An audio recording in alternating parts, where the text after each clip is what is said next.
15 August স্বাধীনতা দিবসকে সামনে রেখে গোটা রাজ্যে নানা কর্মসূচি চলছে। বিজেপির তরফেও বিভিন্ন জায়গায় কর্মসূচি সংগঠিত করা হচ্ছে। তার পাশাপাশি রাজ্যের মন্ত্রী বিধায়করা বিভিন্ন জায়গায় বর্ণময় আয়োজনে অংশগ্রহণ করছেন এই স্বাধীনতা দিবসকে সামনে রেখে স্বাধীনতার মাসে। আজ মোহনপুর বিউপিতে বিএসএফ জওয়ানদের সঙ্গে হর ঘর তিরঙ্গা কর্মসূচি উদযাপন করেছেন রাজ্য মন্ত্রিসভার অন্যতম সদস্য তথা মোহনপুরের বিধায়ক রতনলাল নাথ। তিনি সেখানে বিএসএফ আধিকারিকদের সঙ্গে সংশ্লিষ্ট জওয়ানদের সঙ্গে দীর্ঘ সময় কাটিয়ে মূলত এই ভাবনায় বা হর ঘর তিরঙ্গা ভাবনায় সকলের হাতে জাতীয় পতাকা তুলে দেন। তার পাশাপাশি জাতীয় পতাকা তুলে দেওয়ার পাশাপাশি সেখানে তিনি সংক্ষিপ্ত আলোচনায় সকলের সঙ্গে তার ভাবনার কথা শেয়ার করেছেন।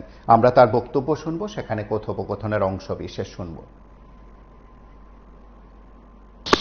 ये अभी हर घर तिरंगा कर्मसूची चल रहा है, इसीलिए हम अपना घर में रखिए।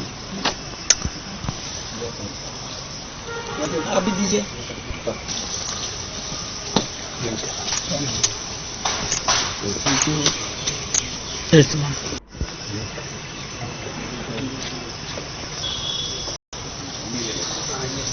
पहले एक करके पहचान करना चाहिए कौन सा स्टेट,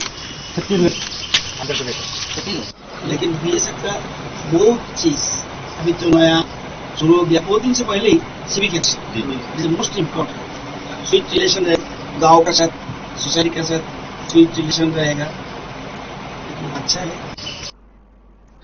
আপনারা প্রত্যেকে জানেন যে গত 2 আগস্ট থেকে সেখানে কর্মসূচি শুরু হয়েছে। হর ঘর তিরঙ্গা কর্মসূচি সংগঠিত করা হচ্ছে গোটা রাজ্যে এবং বিভিন্ন জায়গায় ইতিমধ্যে বর্ণময় অনুষ্ঠানের আয়োজন করা হয়েছে। রাজ্য মন্ত্রিসভার সদস্য, বিধায়ক সহ বিজেপির বিভিন্ন স্তরের নেতৃত্ব, জনপ্রতিনিধিরা প্রত্যেক জায়গায় গিয়ে সেখানে এই কর্মসূচি সংগঠিত করছেন।